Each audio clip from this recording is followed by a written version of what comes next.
يعني النهارده معانا نجوم اخرين من نجوم نادي الزمالك. النهارده يوم النجوم لنادي الزمالك، وطبعا فرحه كبيره لجمهور نادي الزمالك ونادي الزمالك واللي كانوا مشتاقين جدا لبطوله نادي الزمالك. يعني يمكن معانا طبعا نجمين اخرين، كابتن حسام عبد المنعم، واحد من اللي زميلتهم في نادي الاتحاد السكندري. كابتن حسام منورني.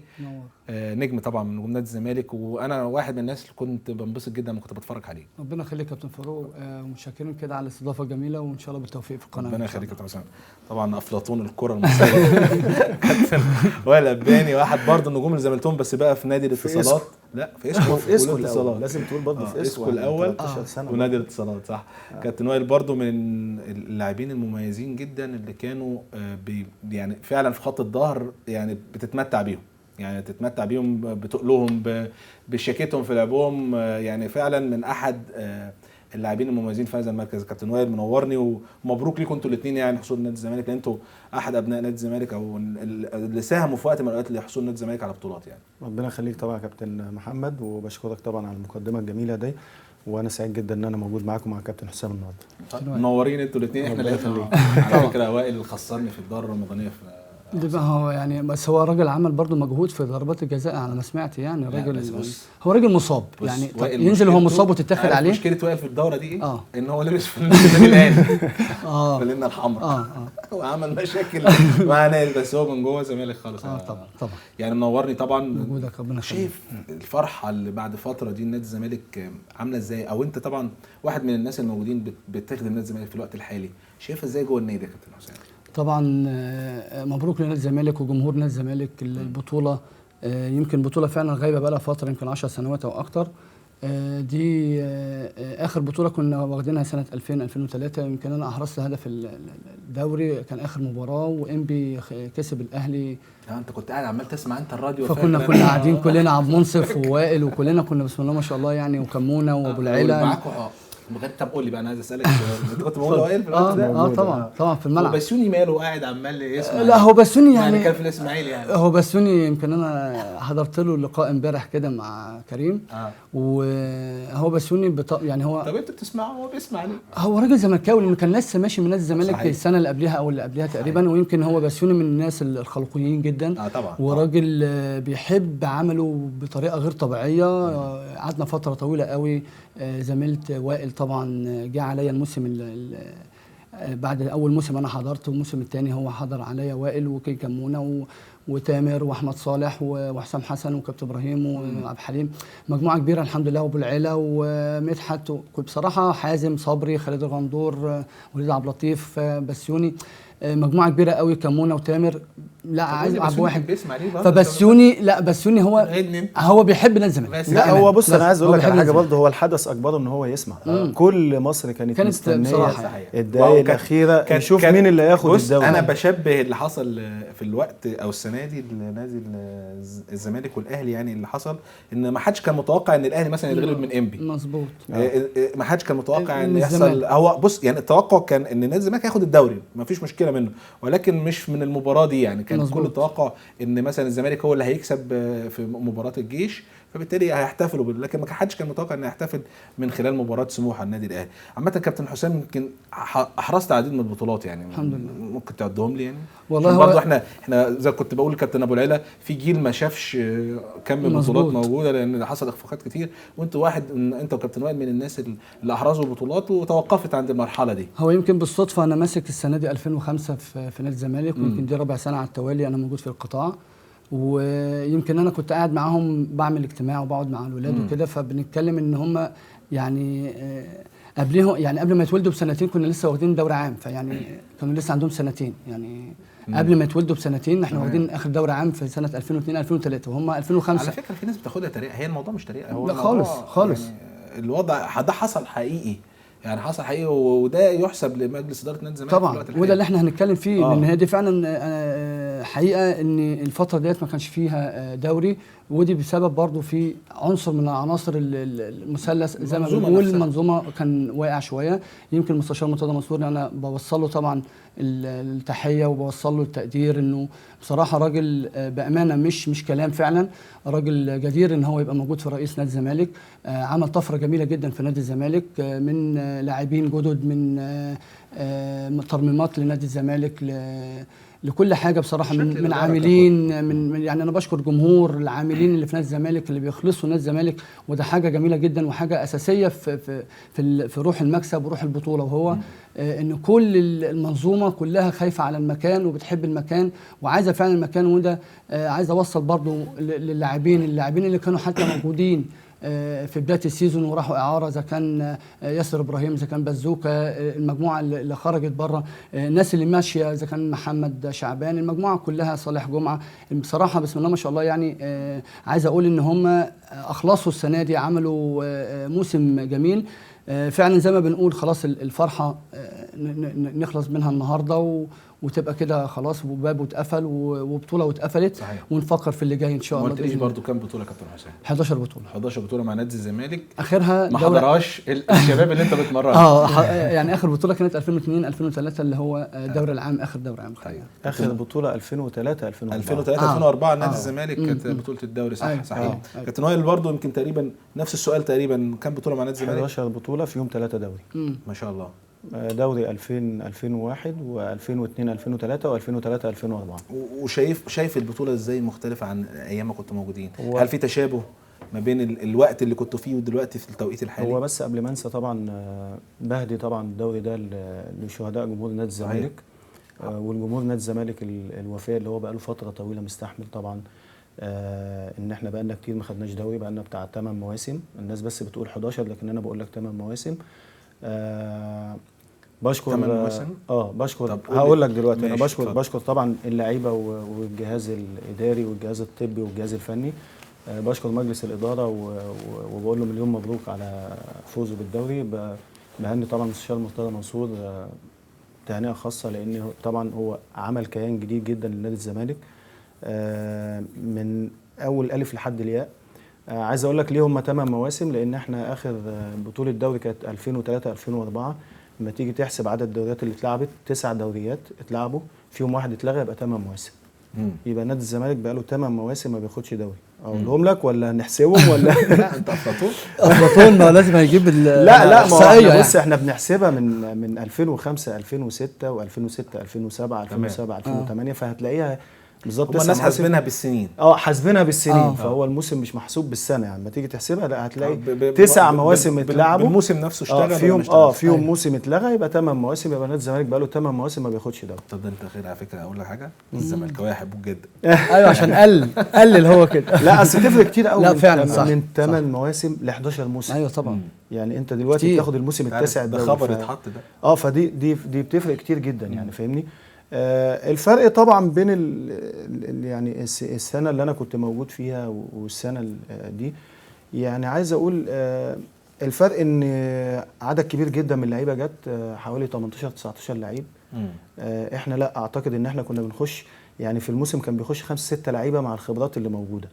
فكان الكيان موجود زي ما هو، فعشان كده انت قدرت تاخد بطوله وتحافظ عليها. يعني قدرت ان انت تجيب 11 بطوله، لكن كون ان انت تجيب 18 19 لعيب ويبقى في تجانس وفي روح وفي روح ان انت تاخد دوري عام، فدي صعبه جدا. يعني انت لسه بتعمل منظومه من جديد، فان انت اول سنه تاخد بطوله انا شايف ان دي حاجه كبيره جدا، وتحتسب للعيبه وتحتسب لمجلس الاداره والجهاز الفني. كمان 4 اجهزه فنيه اتغيروا السنه دي خلال الموسم، دي برضه مختلفه عن ما كنا موجودين. احنا كنا يعني مدير فني بيمسك في الموسم ما بيتغيرش، بيتغير بعد الموسم. يعني انا ما شفتش وانا موجود في نادي الزمالك الا بعد 2005. يعني من 99 ل 2004 كان اي مدير فني بيجي بيمسك الموسم كامل. ما كانش يمكن حصلت مره واحده بس مع الكابتن ابو رجيله، ويمكن بدا في اول 3 4 ماتشات واتغير، بعد كده لا بيكمل الموسم. احنا النهارده شايفين 4 مديرين فنيين مسكوا غير كم اللعيبه اللي متغير. لا انا شايف ده الاختلاف. يعني اتكلمت على المدير الفني، بما انكم يعني كابتن وائل طبعا كان مدرب عام في نادي الانتاج الحربي، كابتن حسام موجود في قطاع الناشئين في نادي الزمالك. تقييمكم لمستر فيريرا نفسه، يعني لو هناخد كابتن حسام الاول، تقييمك الفني ويعني ككل هو وائل قال حاجه كويسه قوي. قال فعلا ان يمكن 4 مدربين اتغيروا بس القوام هو ثابت. يعني القوام اللي هو اللاعبين ومجلس الاداره ثابت.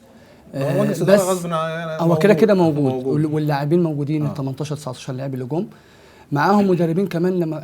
لما جم المدربين وبدات تتغير المدربين كمان على كفاءه عاليه، مش اي مدربين يعني. ده كان كابتن حسام ميدو، باتشيكو، وكابتن محمد صلاح، واخيرا فيرر.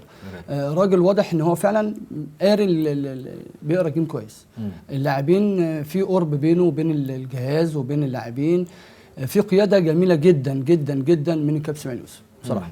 الراجل ده يشكر لانه هو فعلا في بوزيشن صعب مع النجوم دي كلها، والراجل اللي موجود معاه والضغط العصبي والنفسي وكل حاجه.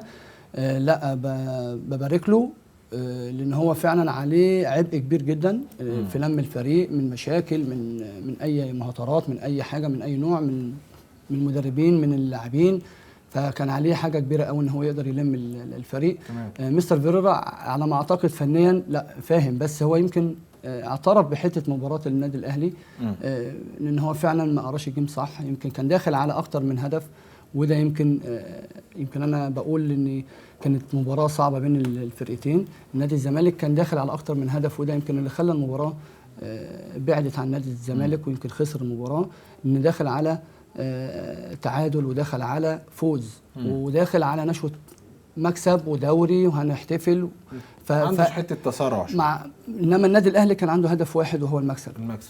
هو ده الفارق صحيح ما بين الاثنين. وهو ده اللي يمكن انا بقول، يمكن انا قلت الوالد قبل الهوا، قلت له ان يعني انا عايز اقول ان برضو يمكن الحاجز خلاص بتاع النادي الاهلي. انا مش عايز اتكلم من على الحته دي، حاجز ايه؟ مش عايز الحاجز الكلام ده لا مش عايز اقول حته الحاجز، يعني حته ان انت دايما بتخسر اغلب الماتشات من النادي الاهلي.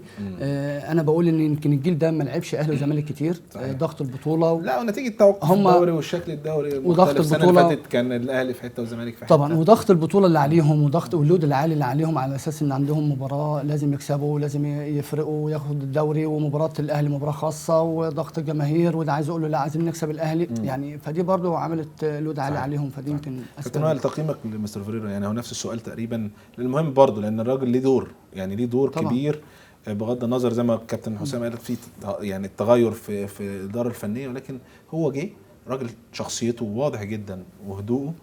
اكيد انت كمدرب بتستفاد او بتشوف حاجه احنا ممكن اللي بره او اللي بيحللوا فني مش زي ما انت برضو بتشوف. بص هو شخصيه قويه، باين عليه ان هو شخصيه قويه، قادر يلم اللعيبه بشكل كويس. يعني زي ما انت شايف مفيش مشاكل احنا بنسمعها عن اللعيبه. يعني ممكن يبقى في مدير فني كفء فنيا في الملعب كويس، لكن عامل مشاكل مع اللعيبه، ما بيقدرش يتعامل مع اللعيبه كويس. اعتقد ان هو في الحته دي ان هو بيتعامل مع اللعيبه كويس جدا، لان هو لاممهم حواليه كويس. عنده رؤيه في الملعب، رؤيه فنيه كويسه. عنده يعني هو كمان معاه مساعدين، حته الاحمال وحته مساعد ان هو يحلل الاداء. اكيد بتساعده. انت النهارده بتشوف نادي الزمالك لحد اخر ثانيه بيكمل في المباراه بنفس السيستم بتاعه، بل بيبقى الشوط الثاني كمان افضل. يعني احنا في فتره من الفترات ما كناش بنشوف نادي الزمالك. كابتن وائل يعني انا معايا واحد ما اقدرش ما ادخلوش. دخله يعني ايه مصر ونجم كاس العالم 90 كابتن مجدي عبد الغني. كابتن مجدي مساء الخير. محمد ازي حضرتك؟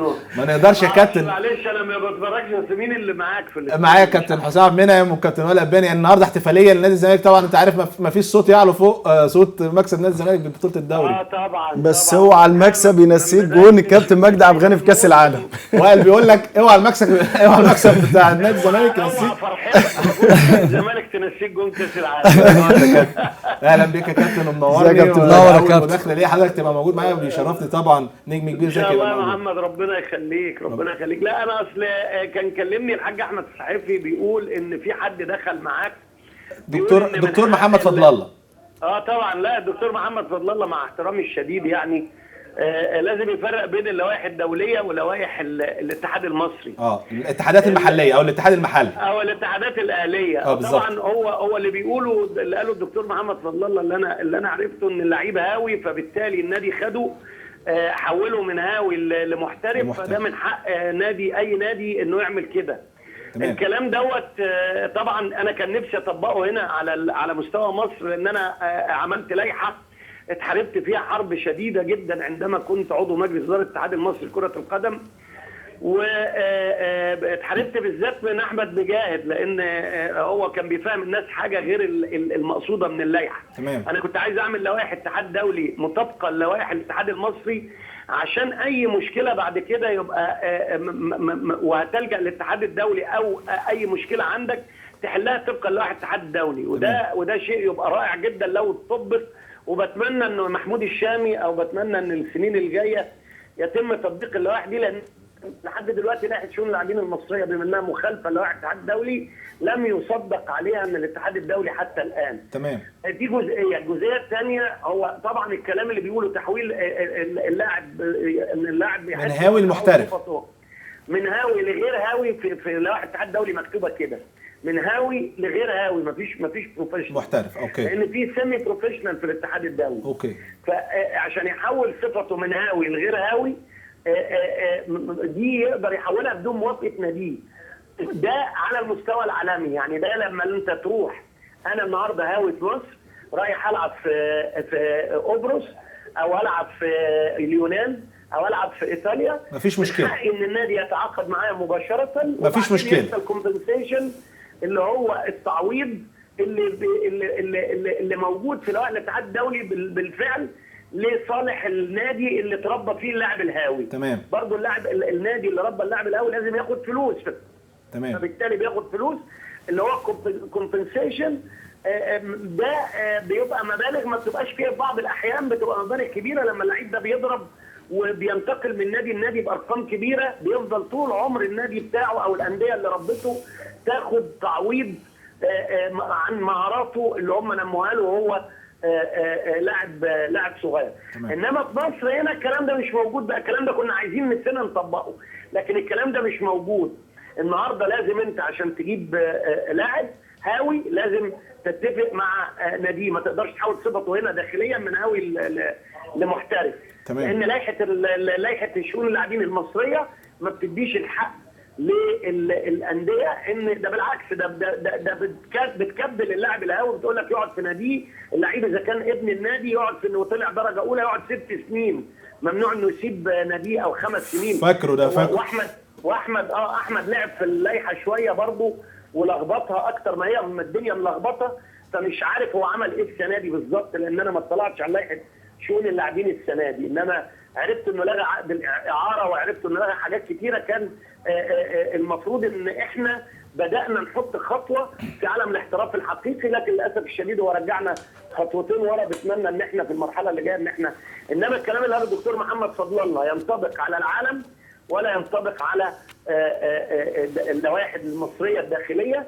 لا يحق النادي الداخليه ولا يحق النادي الانتاج الحربي ولا يحق لاي نادي في مصر انه ياخد لاعب هاوي يحول صفته من هاوي المحترف ويقيده ويبقى عنده لعيب. دي تبقى مخالفه يعني دي تعتبر مخالفه لوائح الاتحاد المصري، لكنها ليست مخالفه لوائح الاتحاد الدولي. ده بس اللي انا حبيت. اذا يا كابتن مجدي انت تقصد ان النادي الجونه له الحق في ان هو يطالب بنزول نادي الداخليه للدوري درجه ثانيه؟ انا في الحقيقه جاي لي ورق نادي الجونه متطوعا هبص فيه واشوف ايه لو من نادي الجونه له حق. انا هطلع في كل وسائل الاعلام واقول ان نادي الجونه له حق ان هو يبقى في الدوري الممتاز، ومن حقه انه ياخد النقاط اذا كان هناك شبه تواطؤ، او اذا كانت الداخليه متواطئه في هذا الموضوع او ليها دور في هذا الموضوع، فلا بد ان يتم خصم النقاط.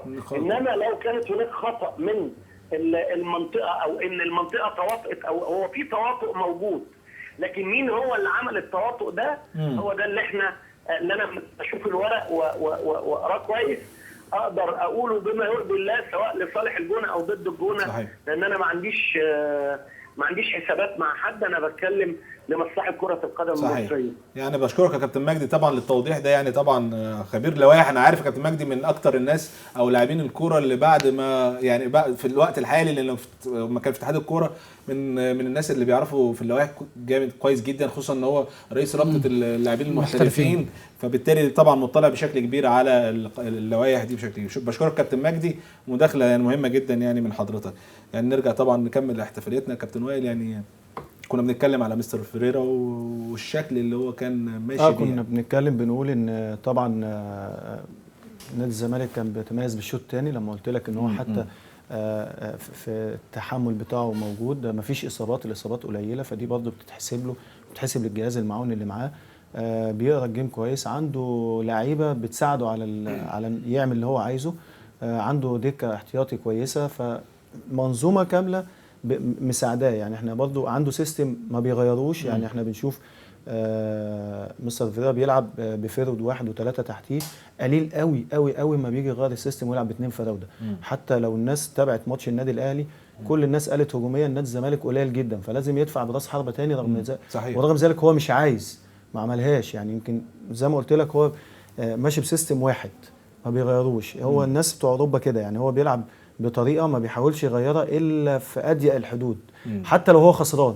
يعني في حتى الناس بتوع اوروبا حتى لو هو خسران، ممكن احنا هنا كمصريين واحنا خسرانين بيلعب بفيرود 1 هو بنزل فيرود تاني وممكن يلعب ب3 فراوده. لا، الناس بتوع اوروبا لا، بيلعب بفيرود و3 تحتيه بنفس السيستم، ما بيفتحش الجيم خالص. فانا بشوف الحاجات دي في المدربين الاجانب، بيشتغلوا بسيستم واحد ما بيغيروش. الحاجه الثانيه انا عايز اقول برضو ان باتشيكو برضو كان عامل شغل كويس، يعني مش عايزين ننسى الناس الثانيه، وكابتن محمد صلاح كلهم شغالين بسيستم معين. يعني احنا لو شفنا هنلاقي باتشيكو ده لعب 11 ماتش، كسب 9 وتعادل 1 وخسر 1. نفس الحكايه ما تيجي تحسبها كنسبه لفريرا، كسب لعب 12 مباراه، كسب 8 أو 9، يعني هو برضو تقريبا كسب 9 وتعادل 2 وخسر 2، يعني برضو نفس النسبه. جه يعني كلهم مكملين بعض، يعني فاهمني. عايز اقول برضو ما ننساش دور الكابتن حسام حسن ودور الكابتن محمد صلاح، الناس اللي مسكت، بقول لهم برضو ان هم ليهم دور في المكسب الدوري طبعا، لان هم برضو اختيارات اللعيبه او تكوين اللعيبه او شكل الاداء الموجود او اللعيبه اللي موجوده، كل ده بيحتسب برضو للاجهزه الفنيه اللي مسكت، لان انا شايف ان هم ما قصروش وكانوا ماشيين بشكل جيد. ممكن يكون مفيش توفيق، عدم توفيق او عدم اتفاقيه مع مجلس الاداره، لكن انا برضو بحيي كل المديرين الفنيين اللي مسكوا نادي الزمالك، بحيي مستر فيريرا على الاداء طبعا الثابت لنادي الزمالك، زي ما قال قبلي كابتن كمونه وكابتن ابو العيله محمد كمونه ومحمد ابو العيله، ان هو عمل زي تدويره لعيبه. يعني النهارده ما فيش 11 لعيب هو مصمم عليهم، لا هو ممكن يكون ياخد 18 لعيب بيلعب، يعني ما كانش 18 لعيب، وده المفروض، لان بيجهز اللعيبه في اي وقت ممكن يلعب. يعني احنا النهارده بنشوف مثلا 3 4 موقوفين، يبقى عنده بديل 3 4 جاهزين، فدي برضه بتتحسب للجهاز الفني. يعني بما برضه يعني نفس السؤال، الاثنين نجوم كانوا بيلعبوا في مركز واحد تقريبا، شايفين الجزء الدفاعي لنادي الزمالك برضو كان ليه تأثير كبير لحصوله السنه دي على البطوله دي يا كابتن حسام؟ هو يمكن يعني كوفي، علي جبر، واسلام جمال حماده كان شويه كده لا يعني هو وبيدار طبعا اكيد. يعني هم كلهم بصراحه ادوا، يعني هم كانوا ماشيين زي ما هو قال، هم ماشيين على سيستم واحد وعارفين هم بيعملوا ايه، وكل اتنين بيلعبوا مع بعض فاهمين بعض. حتى لو في تغييرات او في علي جبر مع كوفي او علي جبر مع اسلام جمال مع حماده ودار مع، يعني هي مش فارقه ما بينهم. هم كوفي راح مع المنتخب فتره ورجع قعد شويه وبعدين لعب، فكان قبلها ودار بيلعب، ما تحسش برضو ان في يعني كان في تجانس بينهم. لازم تلاقي في اخطاء ولازم هم يعالجوا الاخطاء، وبس المشكله ان الاخطاء ما تتكررش، يعني يبقى الخطا مثلا مختلف او متغير مثلا، انما هم اسباب طبعا حصول الزمالك على الدوري او البطوله هو القوام اللي احنا قلنا عليه دايما، نص وسط الملعب والمدافعين والمهاجم. لا والمهاجم طبعا ده اول خط، فاروق ما يزعلش عشان فاروق لا طبعا اقوى خط اقوى خط فهو يعني هو السنه دي يعني بسم الله ما شاء الله اكبر، يعني انا بقول ان هو حصد القاب كتيره من مجلس اداره، من احسن مجلس اداره متهيألي من وجهه نظري، من احسن نادي، من دوري، من ان شاء الله باذن الله باسم يكمل ياخد الهداف ان شاء الله باذن الله، ان شاء الله باذن الله، يعني من احسن لاعب ان شاء الله ممكن برضه يبقى في ناس موجوده، يعني فهيبقى فيها انتصارات كبيره ان شاء الله باذن الله. يعني شايف دور كوفي ويعني برضه المجموعه دي كابتن وائل، بما زي ما قلنا احنا حضرتك كنت متواجد ومن احسن اللاعبين في المركز ده، يعني انا شايف ان هو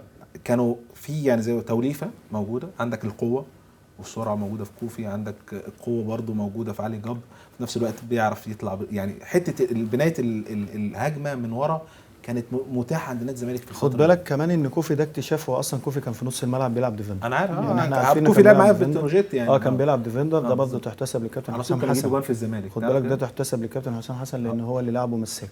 اوكي. بس اللي جابه ميدو. اللي جابه ميدو ماشي. انا بتكلم لا كمساك، هو اصلا كان بيلعب في نص الملعب تقريبا. كابتن حسام حسن هو اللي حطه مساك. حتى الناس استغربت يعني قالت كوفي بيلعب في نص الملعب افضل، لا حط مساك، فظهر في المكان ده بشكل جيد جدا. انا شايف ان الاثنين او الاربعه اللي موجودين كلهم على مستوى عالي. بس انا عايز اقول انا ما بحبش اخص خط بعينه. يعني انا بسالك السؤال بما ان احنا معانا في مدافعين في المكان ده حلو ليكوا رؤيه معينه يعني. انا اقول ان اللعيبه دول ممتازين جدا. ادائهم ثابت، بيلعبوا السهل، دفاعيا كويس جدا، بيغطوا كويس جدا، متفاهمين مع بعض. الاربعه اي واحد بيلعب فيهم مع الثاني كله متفاهم، وده طبعا تحتسب طبعا زي ما قلت لك للمدير الفني. لكن انا عايز اقول لك ليه ما بحبش اخص حد. يعني النهارده اللي كسب نادي الزمالك الدوري الاداء الجماعي. من فتره طويله نادي الزمالك ما كانش بيلعب باداء جماعي. فعشان كده ما كانش بياخد دوري. السنه دي نادي الزمالك بيلعب باداء جماعي وتكتيك في قلب الملعب، يعني فنيا حتى تكتيكيا بيلعبوا. يعني انا ليه قلت لك الراجل بيلعب بشغل تكتيكي ثابت ما بيغيروش. النهارده الالتزام واللعب الجماعي هو ده اللي خلى نادي الزمالك ياخد بطوله الدوري. وهو ده لو استمر نادي الزمالك على هذا الاداء الجماعي هيكمل وياخد بطولات تاني. هيبقى في استمراريه. من فتره كان نادي الزمالك ما بيلعبش اداء جماعي، بيلعب اداء فردي. لو تبص ايام، يعني مش عايز اقول اسامي، لكن يعني انا عندك كان كل نادي الزمالك بيعتمد على لعيب واحد بس اللي هو شيكابالا. صحيح. فكان شيكابالا مختلف فعلا في الجزئيه. فشيكابالا كان بيلعب باداء فردي. ده ما يقللش من شيكابالا. شيكابالا عندنا احسن لعيب في مصر. صحيح. لكن احنا بنتكلم الكوره جماعيه، فانت النهارده عشان تلعب فردي مش هتاخد دوري. لكن عشان تلعب انت اداء يعني باداء جماعي هو ده اللي يفيد الفرقه.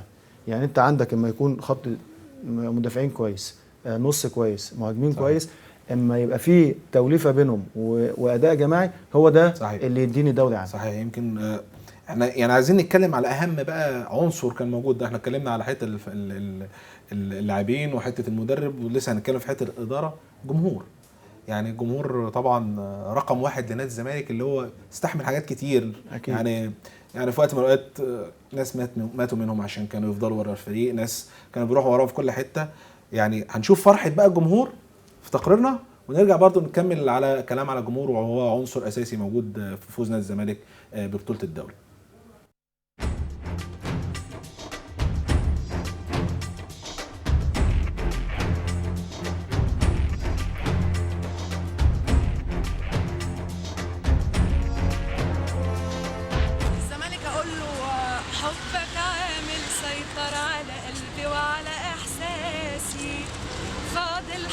صغيرة وتنسيني أهلي وناسي. الزمالك بالأبيض تلون الفرح الكروي بعدما توج الزمالك بطلا للدوري المصري الممتاز لكرة القدم.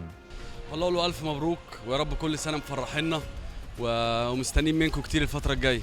نقول له مبروك وباسم مرسي حراق والحراق حراق. واحتشد عدد من أنصار الزمالك بمحيط مقر النادي بمنطقة ميت عقبة بالجيزة بعد التأكد من تتويج الفريق باللقب للمرة 12 في تاريخه، وسيحتفل اليوم بدرع الدوري الذي طال غيابه عن أسوار الفريق في مباراته أمام طلائع الجيش. دوري السنة دي الزمالك ألف مبروك. احنا فرحنا من بعد يعني حزن، بقالنا فترة كبيرة ما بنروحش الدوري رجع تاني بيته الأساسي بيت نادي الزمالك. نقول بسم الله الرحمن الرحيم، نادي الزمالك أعظم نادي في الكون سواء ببطولات أو من غير بطولات.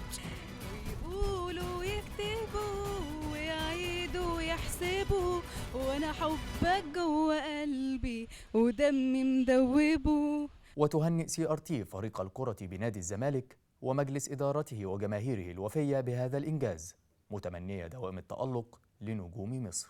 أحمد شمروخ، مصر مباشر، CRT.